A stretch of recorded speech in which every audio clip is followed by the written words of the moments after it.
UDF അധികാരത്തിലെത്തിയാൽ 10 minute കൊണ്ട് മുനമ്പം വിഷയം പരിഹരിക്കുമെന്നായിരുന്നു പ്രതിപക്ഷ നേതാവായിരുന്നപ്പോൾ വി ഡി സതീശന്റെ ഉറപ്പ്. നമുക്ക് ആ വാക്കുകൾ ഒന്നുകൂടി കേട്ടിട്ട് വരാം. മുനമ്പം പ്രശ്നം എത്ര സമയം കൊണ്ട് പരിഹരിക്കുമെന്നാണ്? 10 മിനിറ്റ് കൊണ്ട്. നമുക്കൊന്ന് കേട്ടു. 10 മിനിറ്റ് കൊണ്ട് പരിഹരിക്കാവുന്നതാണ്. ഈ ഗവൺമെന്റിന് സെക്ഷൻ 97 അനുസരിച്ച് ഒരു അധികാരമുണ്ട് വഖഫ് ബോർഡിനോട്. ആ വഖഫ് ബോർഡിനോട് പറഞ്ഞാൽ മതി, ഇത് വഖഫ് ഭൂമി അല്ല എന്ന സ്റ്റാൻഡ് നിങ്ങൾ എടുത്താൽ മതി. മുനമ്പത്തെ ആളുകളെ കേന്ദ്ര ഗവൺമെന്റ് ചതിച്ചു, ഇവര് വഞ്ചിച്ചു. ആ ജനങ്ങളെ രക്ഷിക്കണം എന്നുള്ള ആഗ്രഹത്തോടു കൂടിയാണ് ഞങ്ങൾ നിലപാടെടുത്തത്. അതിൽ ഞങ്ങൾ വെള്ളം ചേർത്തില്ല, പൂർണ്ണമായ സത്യസന്ധത ഉണ്ടായിരുന്നു. ഇവർ രണ്ടു കൂട്ടരും നോക്കിയത് മതപരമായ ഭിന്നിപ്പുണ്ടാക്കി അതിൽ നിന്ന് രാഷ്ട്രീയ മുതലെടുപ്പ് നടത്താനാണ്. ഒരു ഇസ്ലാമോഫോബിയ ഉണ്ടാക്കാൻ BJP ശ്രമിച്ചു. പിണറായി വിജയനും സർക്കാരും അതിന് കൊട പിടിച്ചു കൊടുത്തു. ഇത്രയും സംഭവം. 10 മിനിറ്റ് കൊണ്ടാണ് മുനമ്പം പ്രശ്നം വി ഡി സതീശൻ പരിഹരിക്കാൻ പോകുന്നത്. മുഖ്യമന്ത്രി ഈ വാക്ക് പാലിക്കുമെന്നാണ് പ്രതീക്ഷയെന്ന് മുനമ്പം സംരക്ഷണ സമിതി.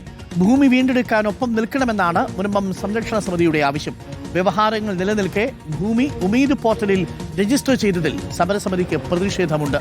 വഖഫ് ബോർഡ് ഉടൻ പുനഃസംഘടിപ്പിക്കണമെന്നും മുനമ്പം സംരക്ഷണ സമിതി ആവശ്യപ്പെടുന്നു. കേൾക്കാം. ഞങ്ങൾ തന്നെ ചെന്ന് സമരം ചെയ്യാനോ അദ്ദേഹത്തെ ശല്യപ്പെടുത്താനോ ഒന്നും ഞങ്ങൾക്ക് താല്പര്യം ഉണ്ടായിരുന്നില്ല. 1 മാസം കഴിഞ്ഞിട്ട് ഞങ്ങൾ ചെന്ന് അദ്ദേഹത്തെ കാണാം എന്നാണ് ഞങ്ങൾ കരുതിയിരുന്നത്. പക്ഷേ വഖഫ് ബോർഡ് കാണിക്കുന്ന ഈ അന്യായ നാടകം ഇത് മുഖാന്തരം അദ്ദേഹത്തെ കാണേണ്ട അവസ്ഥയിലാകുന്നു. തർക്കത്തിൽ കിടക്കുന്ന ഭൂമി, അവർക്ക് ഒരു ബന്ധമില്ലാത്ത ഈ ഭൂമി എന്തുകൊണ്ട് അവർ എഴുതിയെടുത്തെന്ന് ഞങ്ങൾക്കറിയണം. അതിൻ്റെ പേരിൽ ഞങ്ങൾ നാളെ തന്നെ മുഖ്യമന്ത്രിയെ കാണാൻ ഞങ്ങൾ തീരുമാനിച്ചിട്ടുണ്ട്. ഇപ്പോൾ ഹൈക്കോടതി അടിവരയിട്ട് പറഞ്ഞ് ഇന്നിൻ്റെ കാരണങ്ങൾ കൊണ്ട് ഇത് വഖഫ് ഭൂമി അല്ല എന്ന് പറഞ്ഞിട്ടും വഖഫ് ബോർഡിൻ്റെ ചെയർമാൻ അയാൾ വെറുതെ അല്ല ഈ പ്രശ്നം തോറ്റുപോയത്. ഇവരുടെയൊക്കെ മനസ്സിലിരിപ്പ് ദുഷ്ടതയാണ്, വെറും ദുഷ്ടത. വഖഫ് ബോർഡ് എന്ന് പറഞ്ഞ സാധനത്തിനെ പിരിച്ചുവിടണം. അതിനിടെ മുനമ്പം ഭൂമി പ്രശ്നത്തിൽ വിമർശനവുമായി ദീപിക പത്രം.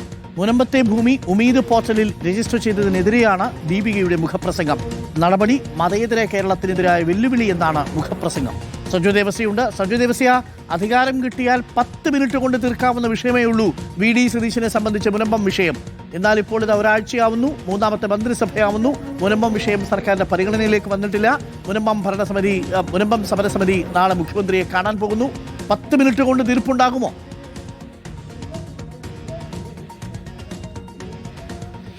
ഡോക്ടർ അരുൺകുമാർ, 10 മിനിറ്റിൽ തീരുമോ മുനമ്പത്തിലെ ഭൂപ്രശ്നം എന്നതൊരു വളരെ പ്രധാനപ്പെട്ട രാഷ്ട്രീയ ചോദ്യം കൂടിയാണ്. അന്ന് പ്രതിപക്ഷ നേതാവായിരിക്കെ വി ഡി സതീശൻ പറഞ്ഞത് UDF അധികാരം കിട്ടിയാൽ 10 മിനിറ്റ് കൊണ്ട് പരിഹരിക്കും എന്നതായിരുന്നു. അത് എങ്ങനെ എന്നതൊരു പ്രധാനപ്പെട്ട ചോദ്യമാണ്. എന്തു ഫോർമുല അതിന് UDFന്റെ കൈവശമുണ്ട് എന്നതൊരു പ്രധാനപ്പെട്ട കാര്യമാണ്. ഒരേ സമയം നിയമപരമായി സങ്കീർണമായ ഒരു പ്രശ്നമാണ്. വഖഫ് ട്രൈബ്യൂണലിന്റെ കൈവശം മുന്നിൽ ഇരിക്കുന്ന ഒരു കേസാണ്. അപ്പോൾ അതിലെ തീർപ്പ് വരണം. അതിൽ വഖഫ് ബോർഡിനെ കൊണ്ടൊരു നിലപാടെടുപ്പിക്കാൻ കഴിയുമോ എന്ന് തുടങ്ങിയുള്ള നിരവധി ചോദ്യങ്ങളുണ്ട്. അതിൽ തന്നെ നിയമപരമായ ഈ സാങ്കേതികത്വത്തെ, അതോടൊപ്പം തന്നെ വാക്കുപാലിക്കാനാകുമോ അദ്ദേഹത്തിന്, ആ ഘട്ടത്തിൽ അദ്ദേഹം സ്വീകരിച്ച നിലപാടുകളുടെ മുനയൊടിയാതിരിക്കണമെങ്കിൽ ഈ കാര്യത്തിൽ വ്യക്തതയുള്ള ഒരു നിലപാടും ഫോർമുലയും മുന്നോട്ട് വെക്കാൻ കഴിയണം എന്നതൊരു വളരെ പ്രധാനപ്പെട്ട കാര്യമാണ്.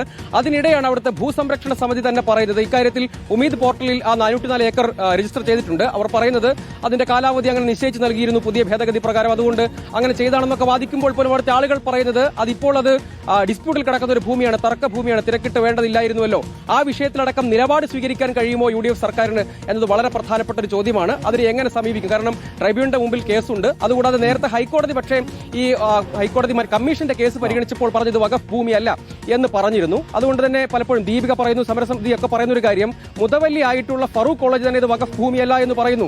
അപ്പോൾ ആ റോൾ പിന്നീട് വഖഫ് ബോർഡ് ഏറ്റെടുക്കേണ്ടതുണ്ടോ എന്നതടക്കമുള്ള ചോദ്യങ്ങളാണ്. അതിലാണ് കടുത്ത വിമർശനം അവർ ഉന്നയിക്കുന്നത്. ഇങ്ങനെ പ്രതിപക്ഷ നേതാവായിരുന്ന വേളയിൽ വി ഡി സതീശൻ പറഞ്ഞിരുന്നു അദ്ദേഹം ഇന്ന് മുഖ്യമന്ത്രിയാണ്, അതുകൊണ്ട് അദ്ദേഹത്തിന്റെ ആ വാക്കുകളിൽ പ്രതീക്ഷ വെക്കുകയാണ്, അദ്ദേഹത്തെ കാണും, കാര്യങ്ങൾ ധരിപ്പിക്കും, ഒപ്പം നിൽക്കണം എന്നാവശ്യപ്പെടും. ദീപിക അതിരൂക്ഷമായ ഭാഷയിൽ വിമർശിക്കുകയാണ്. കേരളിന്റെ മഞ്ഞക്കുറ്റി പറിച്ചു കളഞ്ഞല്ലോ, ഇവിടുത്തെ പ്രശ്നത്തിൽ എന്തുകൊണ്ടാണ് നിലപാടില്ലാത്തത്? അത് മുഖ്യമന്ത്രി അങ്ങനെ പറഞ്ഞിരുന്നുവല്ലോ, അതുകൊണ്ട് ഈ കാര്യങ്ങൾ ഓർമ്മിപ്പിക്കുകയാണ്